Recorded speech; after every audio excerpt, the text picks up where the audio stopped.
I just went on a date with a guy that tried to rob me. 2 years ago, I returned home from my father's funeral. As soon as I opened the door to my apartment, a guy holding a crowbar came out from my kitchen holding my TV. I live in the city, so robberies are common. The guy began shouting at me and he clumsily dropped my TV and began holding the crowbar like it was a baseball bat. I was so stunned at what was happening that I didn't move. The guy screamed at me to empty my pockets. From the stress of the last few days with my father passing away, I simply started crying. Not out of fear at what was happening, but because this was literally the worst time of my life. The worst moment. The worst minute and second. While crying hysterically, I gave the guy my wallet. I just sat on my floor and hugged my knees and told him, through my tears, to take whatever you want. He hesitated, looked down at me. He dropped my wallet and sat down beside me. Immediately, he began to comfort me. He began to apologize. He put my TV back on the table and told me it wasn't damaged. He told me that he lost his job and that his mom needed medicine that he couldn't afford and that they were homeless. He told me all of this while I just wailed. I cried for my father who was lost, I cried for my future, for it was uncertain, and I cried because my home had been intruded on in the most violent way. For a good 10 minutes I sat on the floor with a guy who had every intent to rob me, telling me that it would be okay and that he was sorry. He begged me not to call the police. I just started screaming at him to get out. He ran away so fast that he left the crowbar. I threw it after him as he ran down the street.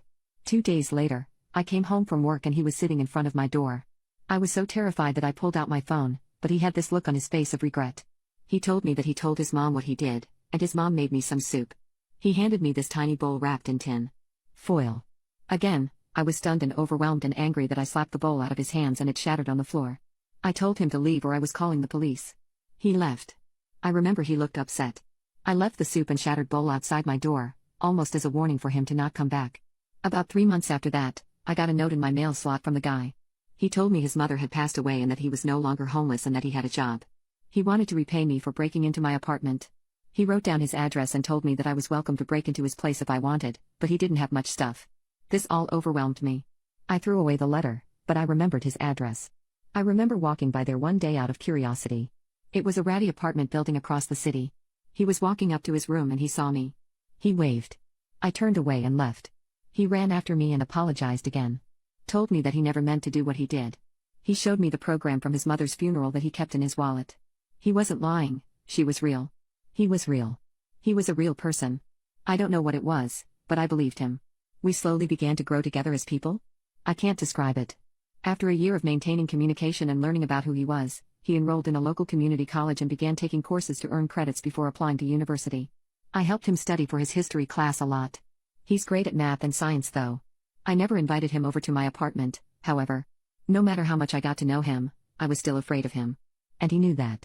He knew that I couldn't trust him. But tonight, we went out for coffee because he said he had an exam. When I got there, he said he forgot his book. We just talked for a bit, we laughed, and then he told me he wanted to cook for me. On a whim, I decided to invite him to my apartment. After picking up some things from the grocery store, he came over. I was so nervous that I was shaking. He noticed, he squeezed my hand, and then he made dinner. It was amazing. We talked, we laughed, we sat on the floor and watched a movie on the TV he tried to steal. We made jokes about it.